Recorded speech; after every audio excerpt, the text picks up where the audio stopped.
गद्यांशानुवादः पाठ्यते शुक्लासोपदेशः शास्त्री प्रतिष्ठा द्वितीय खंडम अनिवार्य प्रथम पत्रम विषय संस्कृत साहित्य।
केचित् श्रमवश शिथिलगलकूप चपलाभि खाद्योतोन्मेष मुहूर्त मनोहरा धीमनस्वी जनगर्हिताभि संपदभि प्रलोभ्यमाना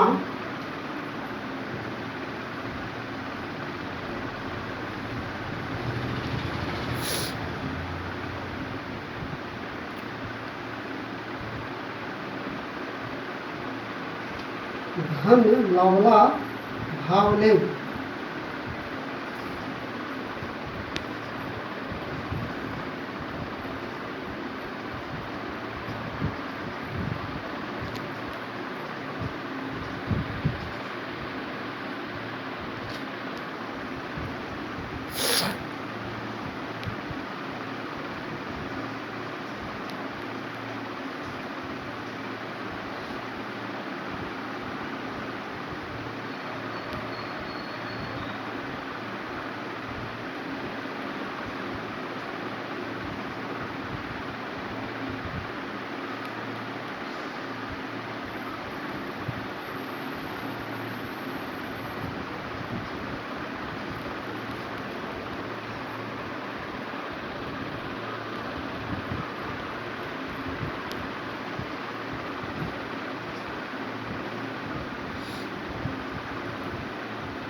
केचिद श्रम वश शिथिल गलकुट चपलाभी खद्योतोन्मेष मुहूर्त मनोहरा धीर्मन्नस्विन जनगर्हिताभि संपदभि प्रलोभमाना धन लवला भावलेप विस्मृत जन्मानुअनेक दोषोपचितेन दुष्टासृजेन रागावेशेन बाध्यमाना विविध विषय ग्रास लालसै पंचभिरप्य मेघ सहस्त्र संख्यै रिवेन्द्रियै रायास्माना प्रकृति चंचलताया लब्ध प्रसरेण एकेनापि सहस्रतामपि वोपगतेन मनसा आकुली क्रियमाना विह्वलतामुपयान्ति। महामंत्री सुकनास राजकुमार चंद्रापीठ को उपदेश दे रहे हैं और इस उपदेश के माध्यम से ये राजकुमार को सतर्क और सजग कर रहे हैं कि कैसी परिस्थितियां आती है और कैसी उनकी मनोस्थिति हो जाती है और उस मनोस्थिति के लिए उत्तरदायी कारण क्या है। इनसे संदर्भित बातों की चर्चा प्रस्तुत गद्यांश में है। श्रम बस शिथिल गलफुट चपलाभी, चपलाभी अर्थात होता है चपल चंचल और गलफुट अर्थात गर्दन। श्रम बस शिथिल अर्थात श्रम करने से कोई प्राणी थक जाता है, क्लांत हो जाता है, शिथिल हो जाता है। अर्थ है श्रम से थके हुए पक्षियों की गर्दन के समान चंचल।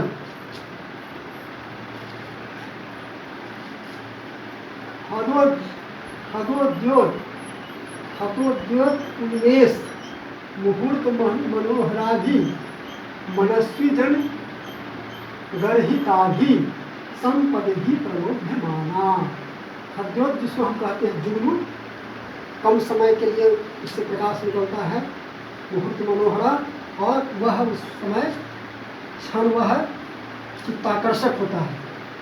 मनस्वी जन गर्हित संपत्ति भी, संपत्ति के द्वारा मनस्वी जन ग्रहिता भी, मनस्वी जन के द्वारा बिंदु। जुगनू के प्रकाश के समान क्षण भर के लिए चित्त हरने वाली, मानो ज्ञानी जन लोगों के द्वारा निंदित संपत्तियों से प्रलोभमाना, लालच बनाए हुए, धन लवला भावलेप विस्मृत जन्मा नो अनेक दोषोपचित्ते,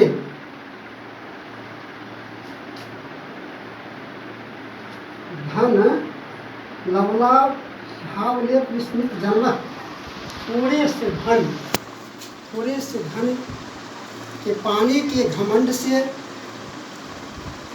जन्म को विस्मित किए जाने वाले अनेक दोषोपचित्ते, अनेक दोषोपचित्ते का अर्थ होता है यहाँ वायु, कफ और पित्त, ये इन दोषों के बढ़े हुए दुष्टा सृजेव दूषित रुधिर की तरह राग वेशेन विषयाभिलाष की उत्तेजना से बध्यमाना का अर्थ है सताए हुए, सताए जाने वाले, पीड़ित किए जाने वाले। विविध विषय ग्रास लालसय, विविध विषय ग्रास लालसय कहने का अर्थ है कि अनेक प्रकार के विषयों के उपभोग करने की लालसा। मनुष्य अपनी ज्ञानेंद्रियों के द्वारा सांसारिक विषय वस्तुओं को प्राप्त करना चाहता है, उसके भोग के प्रति उसमें आसक्ति होती है। पंचभिरपि अनेक सहस्र संख्यै इंद्रियै, अनेक संख्यै पंचभिरपि अनेक सहस्र संख्यै इंद्रियै, इंद्रियै आयास्य माना, इंद्रियै आयास्य माना। कह है कि मनुष्य के पास 5 ज्ञानेंद्रियां हैं और जब वह उपभोग में आसक्त होता है तो उस समय लगता है कि यह 5 होते हुए भी 1000 है, मतलब उस अनुपात में वह भोग के प्रति आसक्त होता है, उसकी कामना शांत नहीं होती है। कहने के लिए ये 5 ज्ञानेंद्रियां है, लेकिन उपभोग की जो प्रवृत्ति है उससे लगता है कि वह सहस्त्र। अर्थ है पंचभी अपि अनेक सहस्र संख्यै इंद्रियै, अनेक सहस्र संख्यै पंचभिरपि अनेक सहस्र संख्यै आयास्य माना, आयास्य माना पंचभिरपि। कहने का अर्थ है कि संख्या में 5 होने पर भी कई हजार मालूम पड़ने वाली इंद्रियों से आयास्य माना विविध प्रकार के उद्योग हेतु प्रेरित किए गए प्रकृति चंचलतया, स्वाभाविक रूप से चंचल, स्वाभाविक चंचलता के कारण लब्ध प्रसरेण एकेनापि सहस्रमुख गतेन इव मनसा, लब्ध प्रसरेण एकेनापि सहस्रतामी वो मुक्तेन मनसा। कह रहा है कि अवसर पाने पर एक होते हुए भी मानो 1000 की संख्या वाले मन के द्वारा, एक मन है लेकिन 1000 की संख्या वाला उसका मन हो जाता है, के द्वारा आकुल क्रिया माना, बेचैन किए हुए, व्याकुल किए हुए केचित कुछ राजा लोग विह्वलता मुप यांति छटपटाने लगते हैं। तो प्रस्तुत गद्यांश इस प्रकार